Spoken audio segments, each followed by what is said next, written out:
हमारा देश भारत और भारत देश के अंदर अलग अलग प्रदेश और अलग अलग प्रदेशों की अलग अलग क्लाइमेट यानी जलवायु। ये भारत में सारी जो ऋतुएं आती हैं, मौसम परिवर्तन होता है, इस तरह का दुनिया के बहुत सारे देशों में नहीं है। बहुत सारे देशों में क्या है, भयंकर गर्मी ही गर्मी है और 12 मास गर्मी में ही रहते हैं, या भयंकर बर्फबारी है, उनके 12 मास बर्फ में निकलते हैं, या दोनों मिलाकर के मिक्स हो रहे हैं।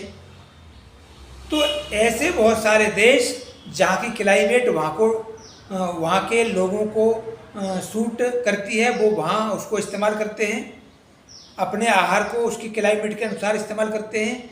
ऐसे ही हमारे देश के लोग अपनी जलवायु के अनुसार, मौसम के अनुसार, ऋतु के अनुसार भोजन इत्यादि की व्यवस्था करते हैं।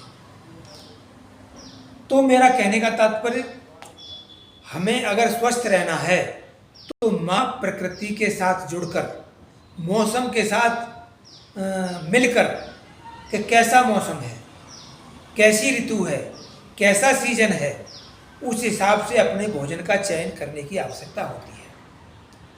चूँकि भारत विभिन्न खाद्यान्नों का, विभिन्न परंपराओं का, विभिन्न संस्कृतियों का आपका देश है, तो हम अपनी खाद्यान्न, अपनी परंपराएं, अपनी संस्कृति एक दूसरे पर थोप नहीं सकते।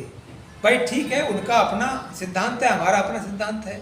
तो हमें देखना है कि हमारी क्लाइमेट के अनुसार, हमारी जलवायु के अनुसार, हमारी प्रकृति के अनुसार क्या हमें सूटेबल है और क्या सूटेबल नहीं है। बस यहीं से निर्णय हो जाता है हमें क्या खाना है और क्या नहीं खाना है, पचता है कि नहीं पचता है। सबसे बड़ी बात तो यह है कि जो हमने खाना खाया है वो हमें हजम हो रहा है या नहीं हो रहा है। अगर हजम नहीं हो रहा है तो ये बहुत बड़ी समस्या होगी। तो ऐसे भोजन को अवॉइड करिए, अपनी जलवायु के अनुसार अपना भोजन चुनिए और उसको करिए, और स्वस्थ रहिए, मस्त रहिए और अपने काम में व्यस्त रहिए।